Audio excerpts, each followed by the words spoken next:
बिस्मिल्लाहिर्रहमानिर्रहीम। अस्सलामुअलैकुम। बहरे अरब में समुद्री तूफ़ान बनने का इम्कान है या नहीं है, और अगर ये बनता है तो किस शिद्दत का बनता है और इसका रुख क्या हो सकता है पॉसिबली, ये सब इस वीडियो में आपको इसकी तफसीलात से आगाह करूँगा। लेकिन पहले आपने हमारा चैनल धूप छाँव ऑफिशियल इसको लाजमी सब्सक्राइब करना है ताकि आपको हमारे तमाम अपडेट्स टाइमली मिलते रहें और कोई भी वेदर रिलेटेड अपडेट्स आप मिस ना कर दें। तो मेक श्योर इस चैनल को लाजमी सब्सक्राइब कर लें ताकि आपको फ्यूचर में अपडेट्स मिलते रहें वेदर रिलेटेड इस चैनल पर। धूप छाँव को काफ़ी सारे सवालात इस हवाले से मौसूल हुए हैं कि बहरे अरब में कोई समुद्री तूफ़ान आइंदा आने वाले दिनों में बनने का इम्कान मौजूद है कि नहीं, और इसका मानसून पे क्या असर पड़ सकता है, और क्या मानसून डल फेस में चला जाएगा और इसकी वजह से जो मानसून का एक फैलाव है उसमें क्या रुकावट आ सकती है, और इसी तरह की मज़ीद क्वेरीज़ भी हमारे सामने आई हैं। तो सोचा इस वीडियो अपडेट के थ्रू आपको बताते चलें कि बहरे अरब में समुद्री तूफ़ान बनने के क्या इम्कानात हैं और आया इससे मानसून में कोई इफ़ेक्ट पड़ सकता है या नहीं पड़ सकता। ये वाला इमेज देखें, इसमें आप देख सकते हैं कि सी सरफेस टेम्परेचर्स नज़र आ रहे हैं कि इनकी क्या कंडीशन है इस वक्त, और सी सरफेस टेम्परेचर्स कहाँ कहाँ बढ़े हुए हैं। तो ये सब इस इमेज में नज़र आ रहा है। तो आप देख सकते हैं कि बहरे अरब में इस वक्त सी सरफेस टेम्परेचर्स काफ़ी हद तक कूल हैं और मामूल से कम हैं सी सरफेस टेम्परेचर्स, जबकि खलीज बंगाल और इवन साउथ चाइना सी उस तरफ टेम्परेचर्स काफ़ी ज़्यादा हाई हैं, और इस हाई टेम्परेचर्स के बाइस खलीज बंगाल में सर्कुलेशन बन सकती है या कह लें कि कम दबाव बन सकता है। अब एक चीज़ यहाँ पे क्लियर है कि अरेबियन सी में इतनी ज़्यादा सपोर्ट मौजूद नहीं है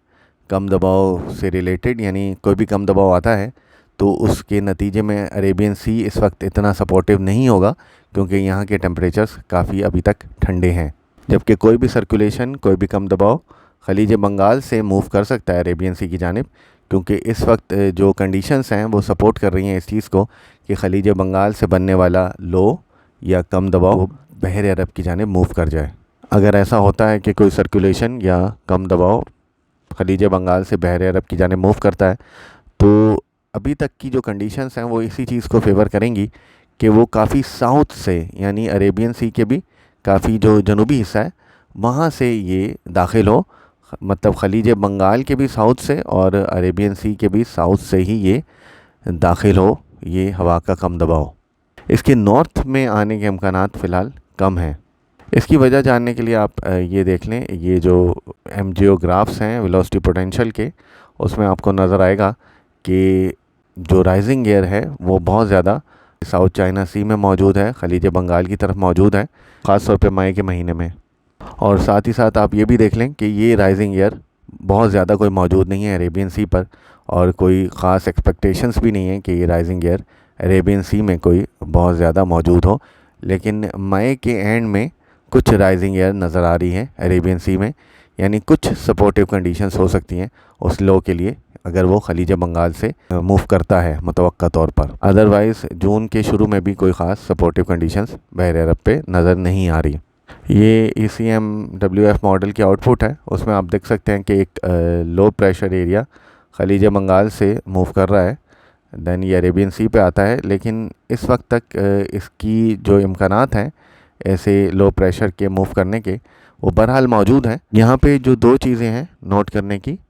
वो ये हैं कि एक तो नॉर्थ अरेबियन सी पे टेम्परेचर्स कूल डाउन है, इस वक्त वहाँ की कंडीशंस ऐसी नहीं हैं कि कोई भी लो उस तरफ बहुत ज़्यादा उसकी शिद्दत में इजाफ़ा हो। और दूसरी चीज़ ये कि जेट स्ट्रीम्स इस वक्त सपोर्टिव नहीं है कि कोई लो नॉर्थ अरेबियन सी में मूव करे, यानी अगर कोई लो प्रेशर बनता भी है तो वो बहुत ज़्यादा इम्कानात हैं कि वो ओमान की जानिब या खुले समुंदर की जानिब जा सकता है, और वहीं पर इसकी शिद्दत दिन ख़त्म हो सकती है या बिल्कुल कम हो सकती है। इसका ज़्यादा शदीद होने का भी इम्कान मौजूद नहीं है, और क्योंकि एमजीओ की कंडीशंस भी इतनी सपोर्टिव नहीं है इस लो के लिए, इस वजह से इसकी ज़्यादा शिद्दत जो है वो बनने का इम्कान मौजूद नहीं है। अगर ये लो प्रेशर एरिया अरेबियन सी तक पहुंचता है, हो सकता है कि ख़त्म हो जाए या थोड़ा बहुत शिद्दत पकड़ के ये मज़ीद वेस्ट की जानिब मूव करे, यानी ओमान के साहिलों के करीब पहुँचे और वहाँ जाकर ख़त्म हो जाए। इसका नॉर्थ अरेबियन सी पे यानी पाकिस्तान के साहिलों की जानिब बढ़ने के इम्कानात बहुत ही कम हैं, या बिल्कुल भी नहीं है, क्योंकि इस वक्त मानसून जस्ट स्टार्टिंग फेज़ में ही है और अरेबियन सी के टेम्परेचर्स भी कूल डाउन है, जिसके बायस कोई भी लो प्रेशर एरिया, एक तो बहुत ज़्यादा ताकतवर समुद्री तूफ़ान में इसके बदलने के इम्कानात कम हैं, और क्योंकि कोई ताकतवर समुद्री तूफ़ान बनने के इम्कानात मौजूद नहीं हैं, फ़िलहाल जो कंडीशन है उस हिसाब से मैं आपको बता रहा हूँ, इसके बायस मानसून पर कोई ज़्यादा इम्पैक्ट पड़ने का इम्कान नहीं है इस लो प्रेशर एरिया का या इस मुतवक्का तौर पर जो बनने वाले समुद्री तूफ़ान का। और इसके पाकिस्तान के साहिलों पर बस यही असरात हो सकते हैं कि गर्मी की शिद्दत में इजाफ़ा हो सकता है, ख़ास तौर पर सूबा सिंध के साहिली इलाकों में। उसके अलावा मानसून पर इसके इम्पैक्ट इसलिए भी पड़ने का इम्कान नहीं है क्योंकि मानसून बहुत अर्ली फेज़ में है